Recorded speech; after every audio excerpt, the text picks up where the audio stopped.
Welcome to What's Going On, the weekly podcast and videocast of First United Methodist Church in Yankton, South Dakota.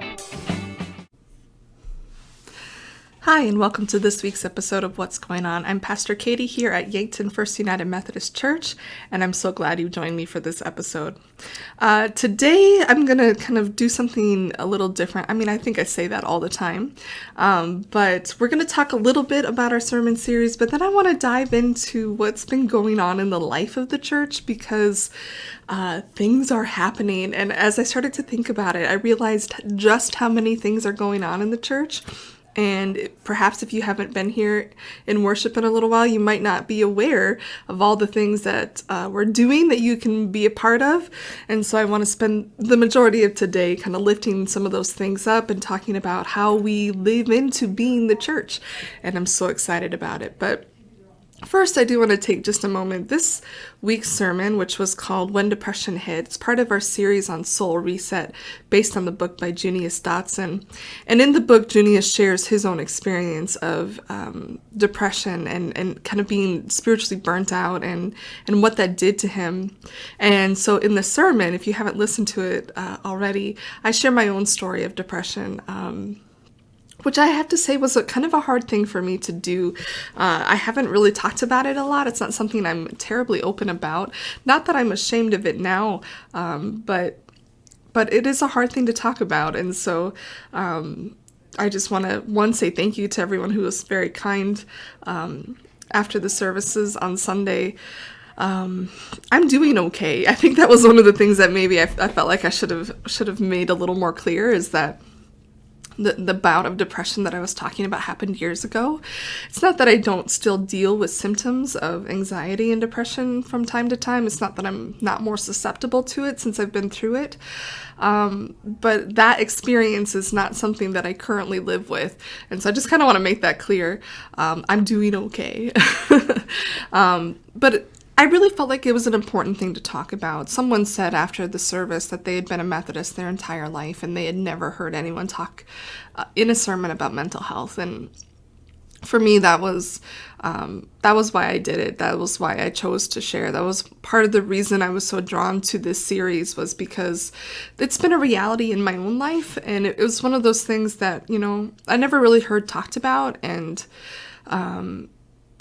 people just, that's a private thing, and people don't want other people to know if they're struggling with something. And so I felt like it was really important to kind of open that door to that conversation for everybody, that if you know that it's something that I've dealt with, the reality is a lot of people deal with it, and it's okay to talk about it. It's okay to seek help. It's okay to get the medication that you need. It's okay to get the counseling you need, and it's okay to pray about it. Like, all of those things are good. All of those things are, I think, a necessary element to our healing and wholeness. And so I really hope that if that's something that you're struggling with, if that's something that you're dealing with, if, it's something you're facing right now, I hope that you know that you can come talk to me, that I will be here for you, that in some sense I do understand that struggle. I hope this series is good for you. I hope that you are actually working on your means of grace this week. This week is the practice of prayer. So each day is a different prayer. And so hopefully that's going well for you, that you're giving them a try. Remember, you can't tell me that it doesn't work if you've never tried it. So we want to make sure that you're giving it a shot. These means of grace are there to help you. They're there to feed your soul. They're not there to be just another thing for you to do or have to do, but it's something that in doing those things, it's going to allow you to be who you are. It's going to allow you to have the kind of life that you want to have. And so I hope those are going well for you. I would love to hear feedback if there's something that really strikes you, if there's something that's been really useful. I'd love to know those things. And so please, please, please let me know. On the same vein, we're going to start doing some prayer requests in the worship service, but always, please let me know if you have prayer requests throughout the week. I want to be praying for you. I want to be praying with you.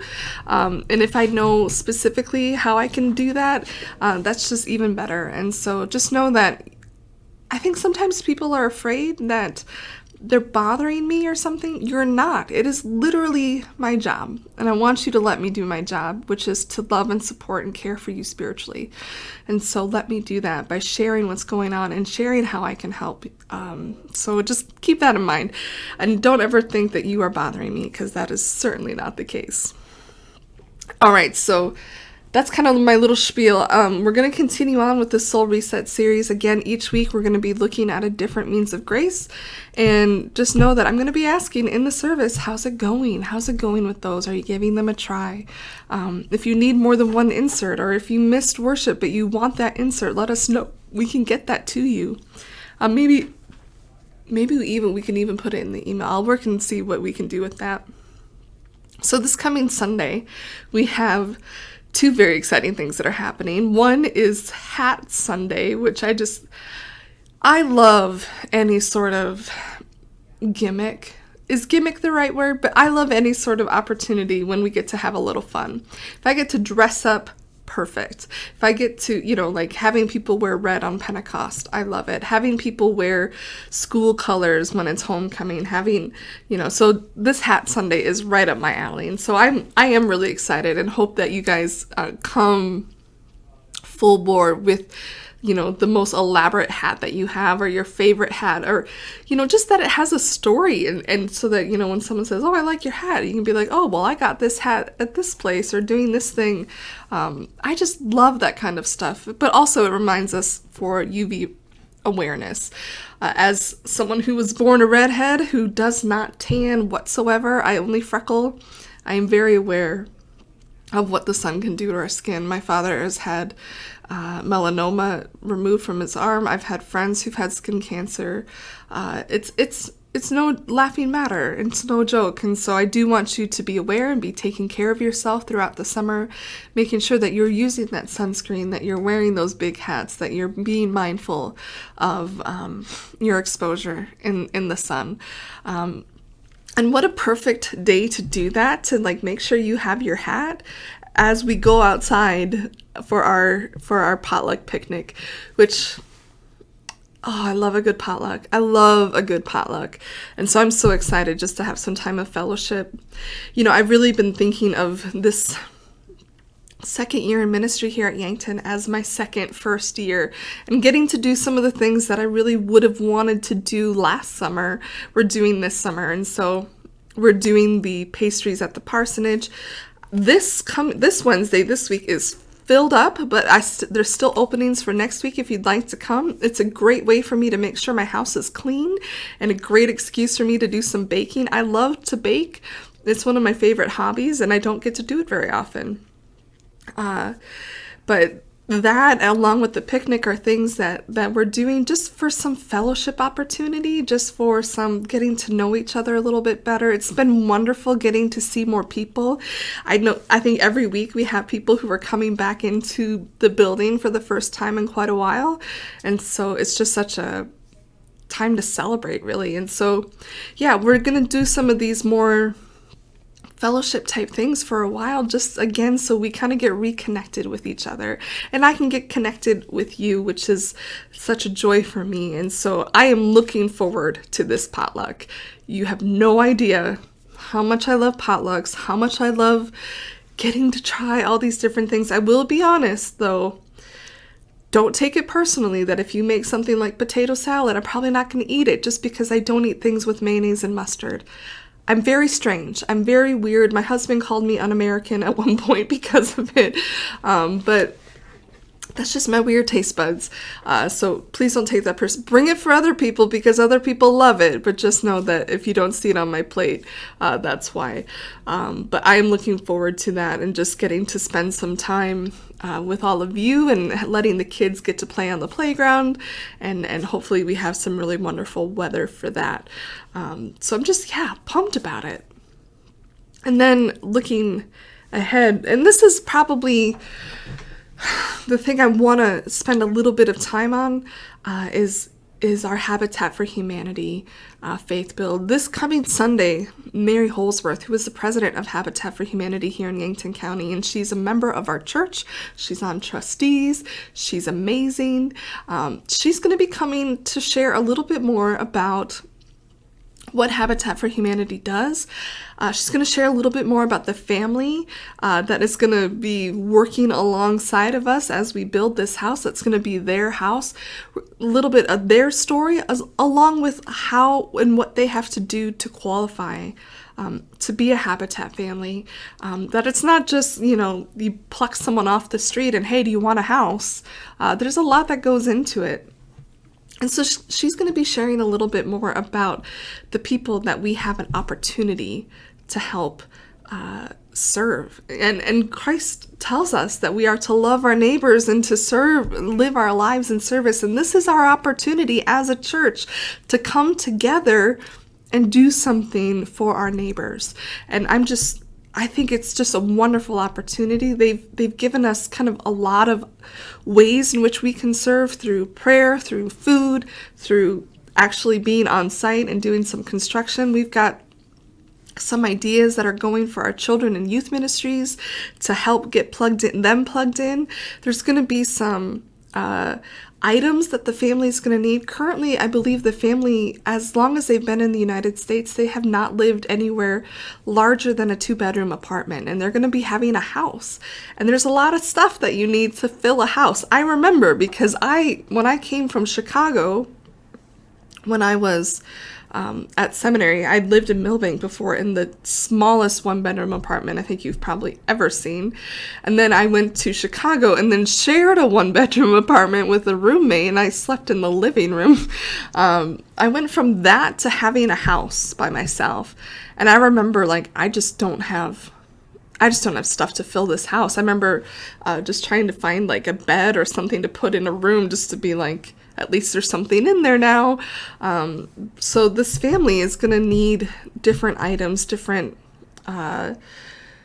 bigger items, smaller items, things like lawnmowers. I mean, if you've only ever lived in an apartment, you don't have a lawnmower because you were not in charge of taking care of the lawn. But when you have a house, that becomes part of it, right? So all of these different opportunities, if you can't make one of those 3 days, which again, really consider trying to make one of them work, even taking off some time off of work. I know that we try to kind of make our vacation days sacred to our families, but I can't imagine a better thing to donate our time than to help someone be able to have a house and be able to, spend that time with their family in that way, so if you can't make one of those 3 days, maybe you can do the prayer team. Maybe you can look at the list of items that the family needs and donate, or look through what you have and say, is there something that we can do that can bless this family? I want this family to come out of this experience knowing that God is good, knowing that there are people in Yankton that love and care for them, and that this is going to be their home, and that they have a community of support. That is what we are here to do. We are here to make a difference. We are here to make our community better. And this is a way for us to do it. And so if you haven't already, we want you to sign up. If you have questions, talk to Mary, talk to Merle Brandt. He's going to be kind of our go-to volunteer for the site, on-site volunteers. I'm planning to be there at least 2 of the 3 days. I'm not what you would say overly gifted in carpentry skills, but I am willing, and I'm a good learner. So, I'm willing to, show up and just tell me what to do. Partner me with someone who knows what they're doing, right? That's what we need. Maybe you're the person who's done this for decades and you're like, I don't know if I can spend 6 hours doing manual labor, but maybe I could come and be with someone who's new to this and help them and feel confident in what they're doing. That would be amazing. We would love that. And so I want us to really take this project on as a church, as a whole church, that there's something for all of us to do. There's something for all of us to contribute. And let's just bless this family generously and abundantly, because this is our opportunity to get to do that, to be the hands and feet of Christ. So that when Christ says, when I didn't have a home, you were there. You came and helped me build it. You blessed me with furniture. You blessed me with paper products. You blessed my family. And for that, I am grateful. Because whenever we do it for our brothers and sisters, we do it for Jesus, right? We can't say that we love God if we then turn around and ignore the people in our life who are in need, ignore the needs that are around us. And right now, as a church, we are saying this is a need that we want to meet. So help us meet it. Help us find a way to do that.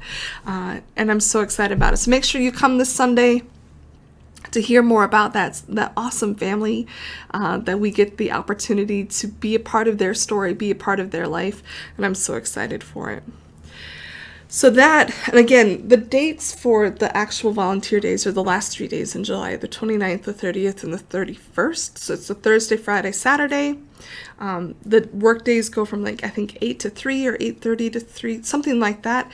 We will provide lunch. If you want to be the person that helps provide lunch, we would love that. Sign up. Let us know that you're planning to do that. Snacks, all that fun stuff. All of it is needed. So that, and then shortly after that, guess what's happening? VBS. It's already, we're already almost to VBS, which is crazy to me, and I'm so excited. One, because Ben gets to go this year, so I'm excited as a mom to get to bring my child to VBS for the first time ever. I know he's gonna love it. It's concrete and cranes. You couldn't have picked a better themed VBS unless you maybe did dinosaurs in space or something. He's got a lot of interest, but I know we're so excited. Tiffany has been working really hard with the education team on getting everything organized. I think it's going to be really awesome. So pretty soon, if you look in the bulletin, if you come to worship, there will be a little QR code that you can scan to get signed up. Stop by the office sometime. We'd be happy to help you with that. Also, we're still looking for volunteers. And so if you're like, you know what, my kids are too old, or they're out of the house, I could help with some of these things. Just show up. Again, willing hands are just such a wonderful gift. You don't have to, there's people that are in charge of everything. They just need helpers. And so why not come and be a helper and witness? Probably one of the most joyful times in the church. VBS has always been, a real spirit lifter for me. As someone who was always a little leery of little kids, but I loved VBS. I loved watching how excited they were. I loved watching when they got to sing and dance and do their crafts and learn about things. And it's just so much fun. And so that's coming up in August. And then I wanted to give a quick little update. We've had a task force that's been meeting over the summer about our change in governance structure. So this spring, you heard me talk about that we're looking at changing how we sort of structure the leadership of our church. That right now we have a lot of committees. We have an ad board that's got 30 some people on it. And it's wonderful to have so many people involved. It's very difficult to fill all the slots that we have. And it can be very difficult. Things can kind of get lost in the shuffle of if this group needs to approve something, then this group, and then here, and then there, and then it's 6 months go by and maybe we forgot about it, or it's too late, or things like that. And so we've been meeting, and the church council agreed that we need to discern a more efficient structure for our church leadership. And so out of that, a task force was created over the summer to kind of look at what other churches have been doing, to kind of take what they're doing and adapt it for what makes sense for Yankton. And so that task force has been meeting, and that consists of me, the church council, current church council chair, Steve Pietola, lay leader, Chad Herman, and then our financial assistant, Diane Kish. And that's just been going very well. We are very excited about kind of what is taking shape. We feel like this is going to be a good shift for the church. As with anything, it'll take a little bit to live into it, but we are excited for what this can mean for efficiency in making decisions, for some flexibility around mission and ministry, and just some clarity around who makes decisions, who gets to say if something is decided, where's the authority lines. And so I think that I'm excited about that. Church Council will be meeting later this summer, and we will kind of share with Church Council where we're at with things. And then by this fall, we'll share it with the entire congregation. The only reason we're not now is it's not kind of done yet, and it's still kind of in pieces. And so once we kind of get it all coherent, then we're going to bring it before the congregation. This can't be adopted unless the congregation votes on it and says, yes, this is where we want to go and what we want to do. But just know that I am very energized by the direction that this group is going with how to structure things in a way that makes sense, the way that the congregation has the voice that it needs, being very clear about keeping what is necessary for us as United Methodists, but also kind of just making sure that we've got everything covered, but in a way that makes sense, in a way that works with what we have. And so if you have questions about that at any point, I would love to visit with you or visit with one of the people that I just mentioned who are on that task force, because they're the ones that are most in the know right now. But again, none of this will change until that goes before the whole church at Charge Conference, so that every voting member of the church has a say and can say yes or no to adopting this. And if it approves, then it will take effect in 2022, which, man, seems like a long ways away, but it's really not. It's less than 6 months. So I just want you to know that there has been progress being made on that. We just haven't said a lot because, again, we're just doing kind of some nitpicky work. But I really feel good about where we're going with that. Again, we're not reinventing the wheel here. We're taking what other churches have lived into for a little bit, and again, just adapting it for what makes sense for Yankton. And so we are benefiting from the wisdom and experience of other churches who have done this before us, and kind of what they've learned in the process and how they've lived into it a little bit. And so, that's one of the nice things about waiting a little bit before you make a change, is that you can kind of learn from everybody else and their mistakes and their learning curve, and we get to benefit from all of that. So one of the final things I want to talk about today, as I've said, there's a lot happening in the church. You think that summer is like everyone's on vacation, but we have been busy here. We are doing things, and I'm excited about it. But I want to encourage you that if you have a great idea for something that we should be doing as a church, let me know, because chances are I'm going to say something like, that's awesome. You should do it. How can I help? How can I support you in that? I'm not going to say, great, I will do that, because frankly, I have too much stuff on my plate at any given moment. But I believe that if you have a great idea, that God has laid that on your heart, and I want to be the cheerleader for you and to try to make that happen. And so one of the things that has happened is someone from our Parish Care and Outreach Committee had a great idea, and I said, you need to run with that. I think it's awesome. And so she has. And so I want to share it because, again, if you have great ideas, or if you're like, I don't know what we can do about this, but if God has laid something on your heart, like, what can we do? Come in, let's brainstorm, let's figure something out, let's make it happen. Because if you are seeing it and you care about it, that means God has made sure that you do. And I want to help you do what God is asking you to do. So we have I have a couple of them here. There's already one that's out in the community, but these really beautiful notebooks, they are just wonderful and they're sturdy and nice. But these notebooks have our church address in them. And then I want to share with you what it says, because I wish I could take credit for this. I cannot take credit for this, not even a little bit. But these are basically, I'm going to call it like a pay it forward journal. But the idea is that if you have this journal, which we're gonna start distributing them, you need to do an act of kindness for someone. And when you do that, you hand them the journal, and the journal has stuff written in it, and then they write down in the journal what was done for them, and then they are asked to pay it forward to do an act of kindness for someone else and hand them the journal. And the hope is that this journal becomes filled with stories of kindness, stories of blessing, stories of God working in people's lives. And so let me share a little bit of what it says. And you can tell that I didn't write it because look at how beautiful this handwriting is. That's a dead giveaway that I did not write this. But it says, "Dear fellow traveler in life, you are receiving this journal along with an act of kindness because God led someone to you. They were impressed to do something for you to pass on his great love. As you receive this, know that you have been prayed for. Please write a note in this journal about what was done for you and how you were blessed. You can remain anonymous or you can sign your name. And then it is your turn to ask God who he wants you to bless.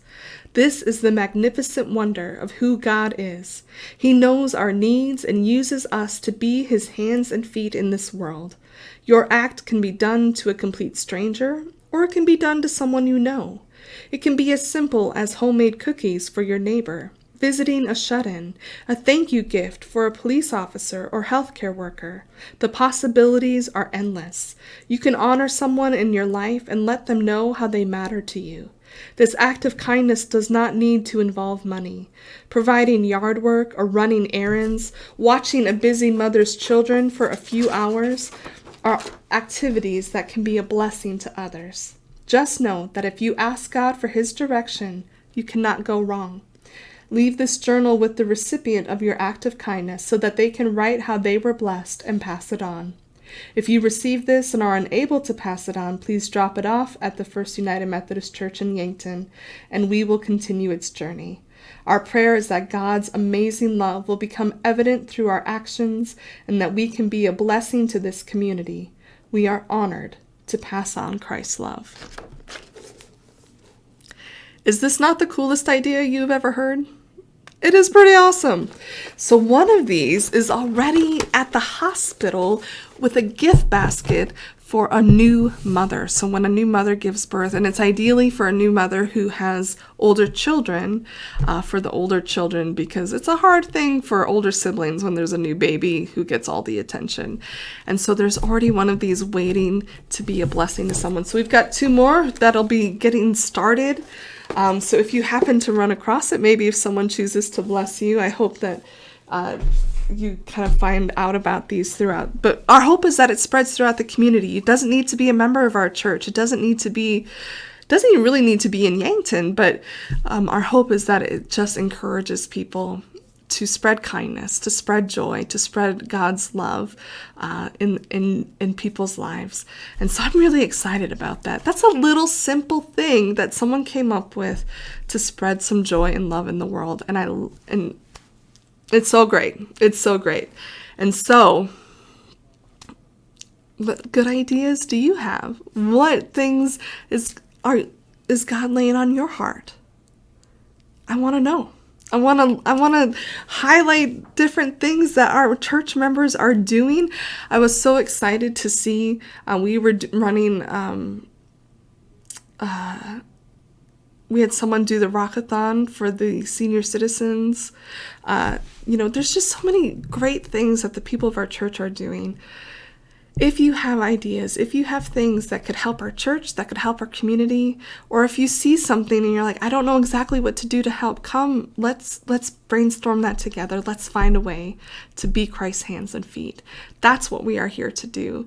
We are here to bless others. That is our goal. And in doing so, God blesses us, right? In giving, we receive. In serving, we are served by God's gracious love. And so I hope that this podcast has been encouraging to you. I hope that if you didn't realize all the things that is happening at the church, I didn't even list all of it. Those are just some of the highlights of what's going on right now. Things are happening. Things are good. Things are so, so good because God is so, so good. I hope that you're enjoying your summer, and I hope to see you this Sunday at worship and at our potluck picnic at Riverside Park. Until then, God bless. Thank you for joining us. on this episode of What's Going On, a video and audio podcast of First United Methodist Church in Yankton, South Dakota. We'd love to have you join us for worship on Sundays, and we have two options available. 9 a.m. is our contemporary service, and 10:30 a.m. is our traditional service. You can find those online as well at our website, www.firstumcyankton.org, or on YouTube.